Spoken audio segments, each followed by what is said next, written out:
Oh, hiya, Jim. Hi. Well, look, we still have a few minutes before we go on the air. I'd like to tell you about the time that Eleanor and I went down to Oh, let's save the talk. Can't we agree that capitalism is an economic system? A system for the production and distribution of things we need and want? I won't agree to that.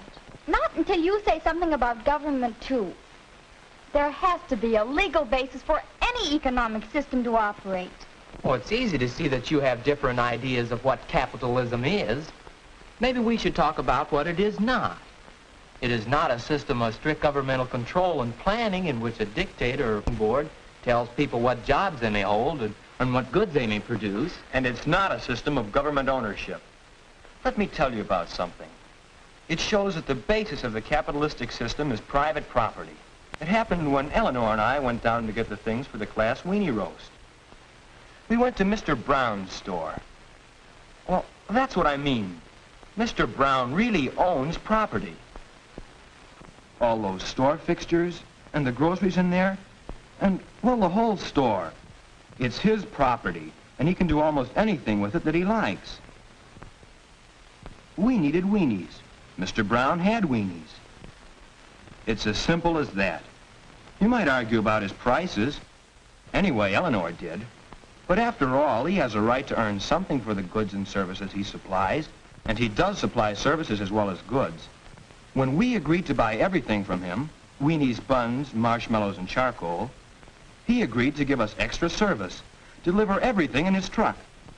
And since we didn't have enough cars, he agreed to make another trip and take a lot of the kids out to the picnic. And he could help us that way because the truck is his private property. And he can do just about anything with it that he wants. That's how a capitalistic system operates. The people own property and use it to provide the goods and services that all of us need. That's what I mean about government. Mr. Brown's very right to own property is guaranteed by our Constitution. Yes, but, well, Bill's missed the whole point to what happened at Mr. Brown's store. And Mr. Brown has property, all right, but that's not what he's interested in.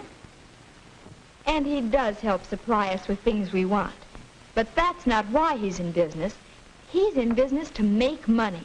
There's the basis of the capitalistic system, the profit motive.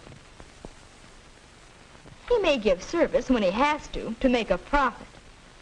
Well, when I complained that his prices were too high, he could see those profits going right out the window if we didn't buy from him. So naturally he offered to help us out with his truck, so he could make a sale and a profit. And just think of all the others who made a profit on those weenies. Cattle growers, meat packers, shippers, distributors, they're all in business to make profit. Of course they make a profit, and it's a good thing. That's the incentive that makes capitalism work, to give us more of the things that we need. That's the incentive that other economic systems lack. I think you've both missed the point. It's competition. That's why Mr. Brown offered his truck. He wanted to make sure you'd buy from him and not from a competitor. And why was he free to make that offer? Freedom of contract. You and Mr. Brown entered into a contract, an agreement. You agreed to buy what you needed from him. He agreed to let you use the truck. In the same way, he got the weenies by entering into a contract with the wholesaler. And he got the truck by entering into a contract with someone else. Under a capitalistic system, you're free to make almost any kind of a contract with anyone. Freedom of contract, competition, profit motive, private property. And what do they all add up to? Free enterprise. Well, that's what capitalism is. A system of free enterprise. Well, now tell us what free enterprise means. All right.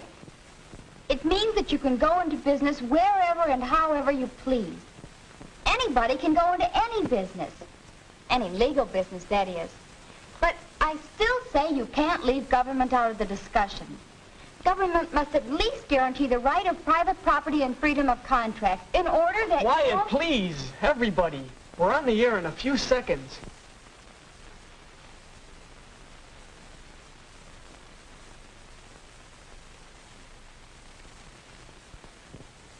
Good afternoon. This is Ray Bennett, acting as moderator for the Western High School Radio Forum. Our topic today, what is capitalism?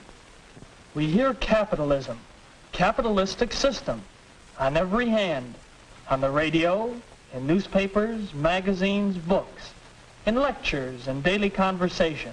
But just what is capitalism? To start our forum, we will present a few candid interviews, recorded remarks of representative citizens of our town who were asked for their opinions about our capitalistic system. Capitalism? Well, why should there be any question about it? Hasn't it given us the highest standard of living in the world? We don't have free enterprise, just bureaucratic red tape. The government ought to keep its hands off business. Freedom of contract? Don't know about that. We've got the union and seniority. I make a living. I should worry. Where's all this competition we've heard so much about? You call these prices low? Well, perhaps the regular I'm glad I can work for myself. With capitalism, you take your choice. It seems that capitalism means different things to different people.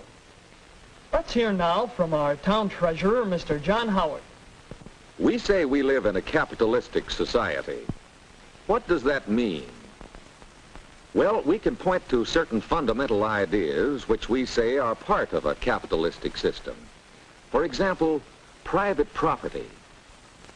Individuals or corporations may own land, natural resources, buildings of all kinds, machinery and equipment for the production of goods, facilities for the transportation of goods, and the goods themselves. In a capitalistic system, these are usually private property. Another idea fundamental to capitalism is the profit motive. For the sake of profit, we cultivate the land.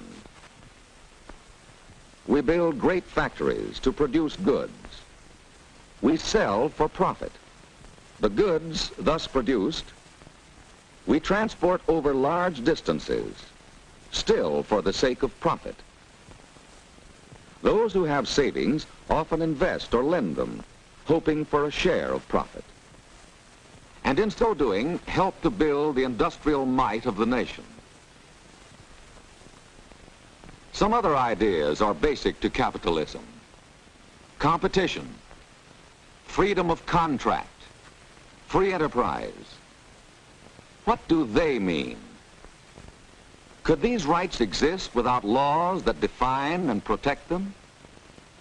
Do just these few things make up a capitalistic system? Or should something more be said? Perhaps your forum will have some of the answers. There is more to be said, Mr. Howard. A great deal more. That's why we're holding this forum. Now it's up to you. Listen, consider, discuss. This is your forum. What is capitalism?